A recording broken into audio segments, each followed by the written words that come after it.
मुझे याद है कि जब मैं बचपन में अपने नानी के घर जाया करता था तो उस समय रात के 8 बजे ही मुझे नींद आ जाया करती थी और मैं खाना खाए बिना ना सो जाऊं तो मेरे मामा स्पाइडरमैन 1 की सीडी निकाल कर सीडी प्लेयर में लगा देते और जैसे ही क्रेडिट्स में थीम बजने लगती तो मैं आधी नींद में खड़ा होकर मूवी देखने लगता। एक टाइम पर मैं पागल था इस टोबी मैगवायर की ट्रिलॉजी के पीछे। फिर कुछ समय बीता और एक दिन मैंने टीवी में एक प्रोमो को देखा। वो एक नई स्पाइडरमैन मूवी का था। मुझे उसे देखकर थोड़ा अजीब लगा क्योंकि स्पाइडरमैन थोड़ा लंबा था, थोड़ा पतला था और जब वो मूवी टीवी पर आई तो मुझे पता चला कि अब स्पाइडरमैन कोई और है।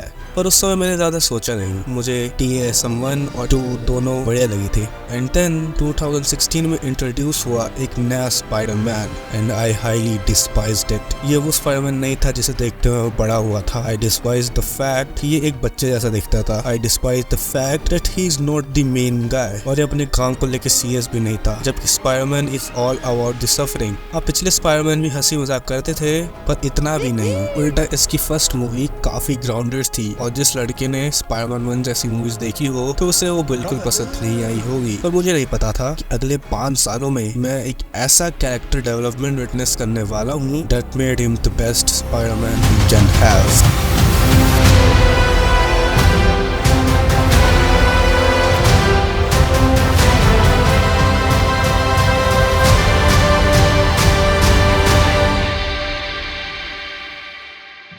स्पाइडरमैन या कहीं पीटर पार्कर हमेशा से एक ऐसा कैरेक्टर रहा है जिसकी लाइफ काफी कॉम्प्लिकेटेड रह चुकी है या अभी भी है। ये काफी हद तक क्लार्क कैंट से सिमिलर है। Like he is more complicated Clark Kent. Clark decision making में काफी बेहतर है पीटर पार्कर से। पीटर पार्कर अपनी लाइफ के हर एस्पेक्ट पे सफर करता है, सच अपनी लव लाइफ से लेके पेरेंटहुड की तलाश तक, बुलिंग फेस करने से लेकर नए दोस्त बनाने तक, जैसी डेली लाइफ प्रॉब्लम्स को ये रोज एक्सपीरियंस करता है। ये सब क्लार्क भी एक्सपीरियंस करता है but Clark is an identity जहाँ पर पीटर है। और जब एक ऐसे लड़के को मकड़ी बनने की सुपर पावर्स मिल जाए तो ये वरदान मौत से खतरनाक शराब बन सकता है। पर पीटर ऐसा नहीं निकलता। इस टीनेजर ने हमेशा से ही लोगों की भलाई सोचा है, लेकिन ऐसा तो हर स्पाइडरमैन ने किया है। आखिर इस स्पाइडरमैन में ऐसा क्या स्पेशल है? वो है सफरिंग। मैंने वीडियो की शुरुआत में ही बताया था कि सफर करना पीटर पार्कर की फेट में है। इवन ये सफरिंग और भी बढ़ जाती है जब ये स्पाइडरमैन बनता है और राइटर्स ने इस बात का अच्छे से ध्यान रखा है। अपने फादर फिगर रह चुके टोनी स्टार्क को खोने से लेकर जरूरत के समय पर अपनी आंट को मरता देखने तक इसने सब देख लिया है जो कि पिछले स्पाइडरमैन ने नहीं देखा था। और अभी अपनी जिंदगी के एक ऐसे मोड़ पर है जहाँ पर शायद मौत भी बढ़िया लगे, जहाँ हम लोग तो कह देते रहे कि हमारा कोई नहीं है, लेकिन कोई तो होता है जो हमारा ख्याल रखता है। पर पीटर केवल अकेला है, केवल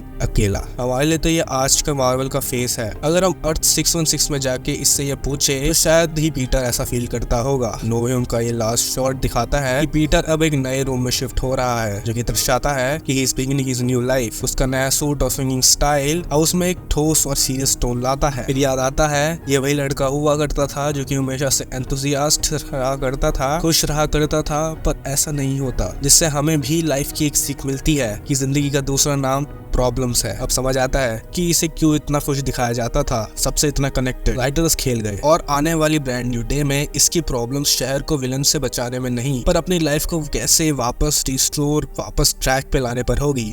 हाँ, मैं भी मानता हूँ, मुझे भी टोबी मैगवायर, एंड्रू गारफील्ड के स्पाइडरमैन काफी पसंद है, लेकिन आप इस बात से नहीं निकल सकते कि this is the best Spiderman we can have, we can get. आपका क्या कहना है इस बात पे? कमेंट करके जरूर बताइए। मैं मिलता हूँ आपसे अगली वीडियो में, तब तक के लिए बाय बाय।